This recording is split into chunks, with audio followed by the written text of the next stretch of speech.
Halo, selamat pagi anak-anak. Apa kabarnya? Bapak harapkan kita semua dalam keadaan sehat sehingga kita mampu melaksanakan kegiatan kita pada hari ini.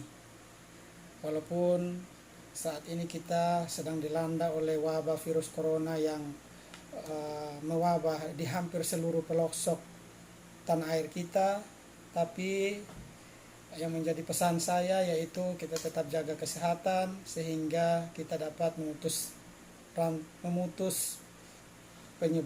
rantai penyebaran COVID-19 di tempat tinggal kita masing-masing.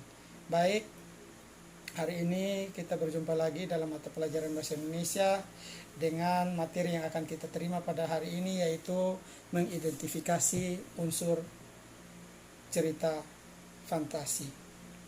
Namun sebelum kita memulai kegiatan pembelajaran kita pada hari ini, saya mengajak kita untuk sama-sama kita berdoa untuk memulai kegiatan pembelajaran kita pada hari ini. Kita berdoa menurut agama dan kepercayaan kita masing-masing. Berdoa dimulai. Amin, berdoa selesai. Baik anak-anak, hari ini kita akan mempelajari bersama mengenai mengidentifikasi unsur cerita fantasi. Unsur cerita fantasi yang akan kita pelajari pada hari ini mempunyai kompetensi dasar, yaitu menelaah struktur dan kebahasaan teks narasi atau cerita fantasi yang dibaca dan didengar. Dengan indikator pencapaian kompetensinya, yaitu peserta didik merincikan struktur teks cerita fantasi dari segi orientasi, komplikasi, dan resolusi. Yang pertama yaitu kita akan melihat tentang struktur teks cerita fantasi. Mungkin sebelum Bapak menyampaikan materi ini, dari antara kalian ada yang sudah tahu apa itu struktur teks cerita fantasi? Oke, baik. Jadi struktur teks cerita fantasi ini terdiri atas 3. Yang pertama yaitu orientasi, resolusi, dan yang pertama orientasi, komplikasi, dan resolusi. Sekarang kita akan lihat satu-satu. Yang pertama yaitu orientasi. Di bagian orientasi ini berisi tentang pengenalan latar tokoh serta konflik yang dapat dikembangkan dengan deskripsi latar, pengenalan tokoh, dan pengenalan konflik. Jadi pada bagian orientasi ini terdapat pengenalan latar tokoh serta konflik yang dikembangkan dengan deskripsi latar, pengenalan tokoh, dan pengenalan konflik. Nah, cerita fantasi ini memiliki unsur yang membangun cerita fantasi itu. Unsur yang membangun cerita fantasi ini berbeda dengan unsur yang membangun cerita fiksi lainnya.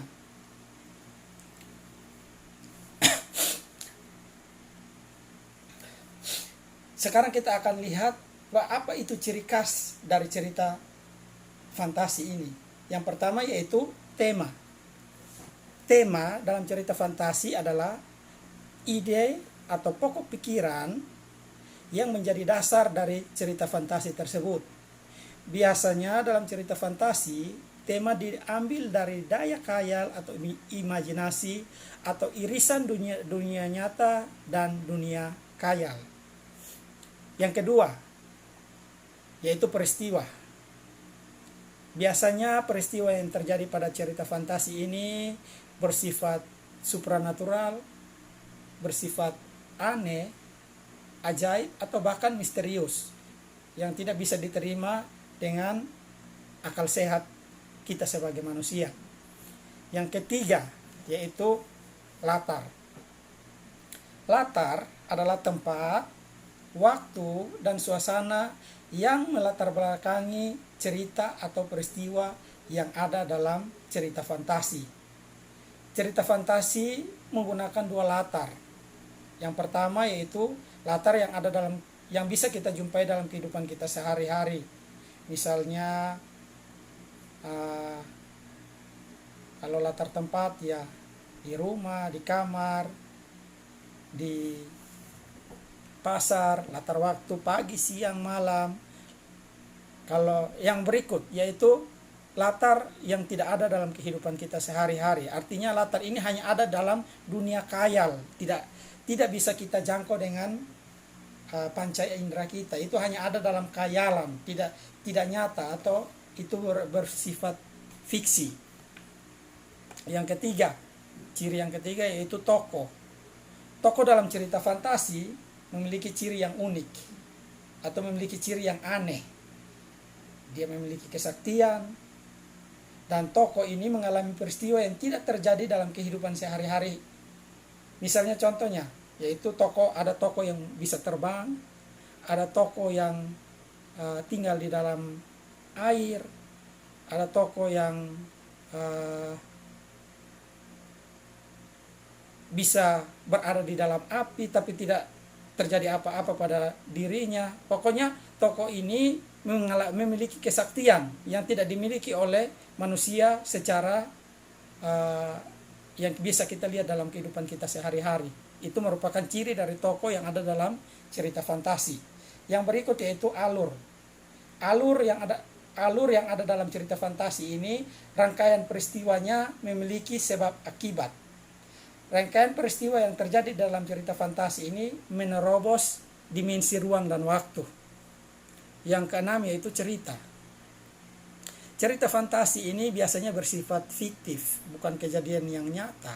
Atau bahkan juga kejadian yang nyata yang diberikan fantasi oleh sang pengarang. Yang ketujuh yaitu bahasa. Bahasa yang digunakan di dalam cerita fantasi ini biasanya variatif, ekspresif, dan menggunakan ragam percakapan. Dan yang terakhir yaitu cerita.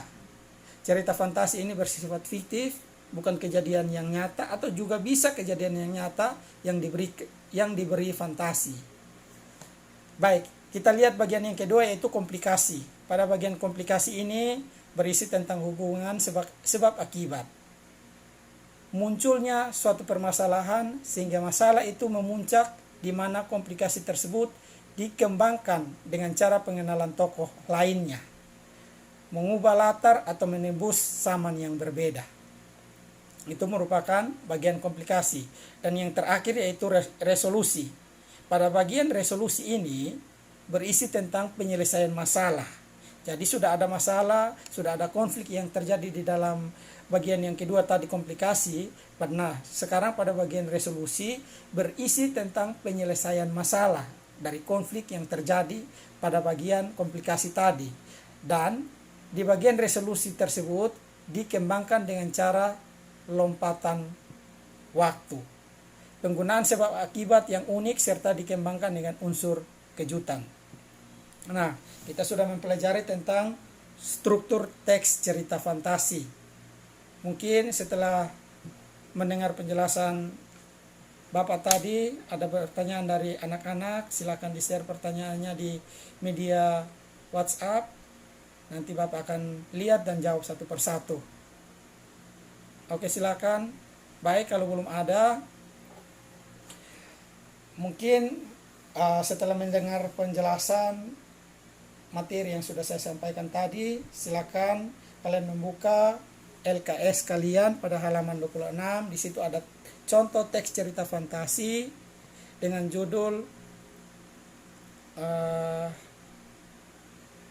Wis dan Belimbing Ajaib. Di situ merupakan salah satu contoh teks cerita fantasi. Nah, yang menjadi tugas kalian saat ini adalah silakan kalian baca teks cerita fantasi tersebut dan silakan kalian menentukan mana yang merupakan bagian resolusi, orientasi, mana yang merupakan bagian komplikasi dari cerita tersebut, dan mana yang merupakan bagian resolusi dari teks cerita fantasi yang berjudul Wis dan Belimbing Ajaib.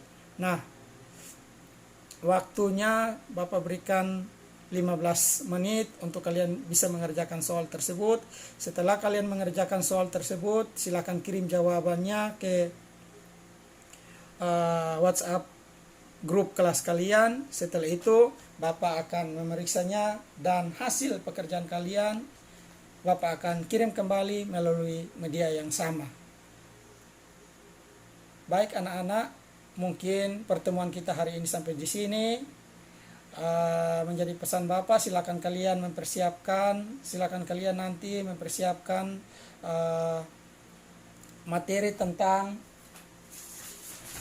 struktur teks kebahasaan dalam teks cerita fantasi yang ada. Silakan kalian mempelajari materi struktur teks kebahasaan cerita fantasi yang ada pada modul yang sudah Bapak kirim, supaya pada pertemuan selanjutnya kita dapat membahasnya bersama-sama. Sekian pertemuan kita hari ini.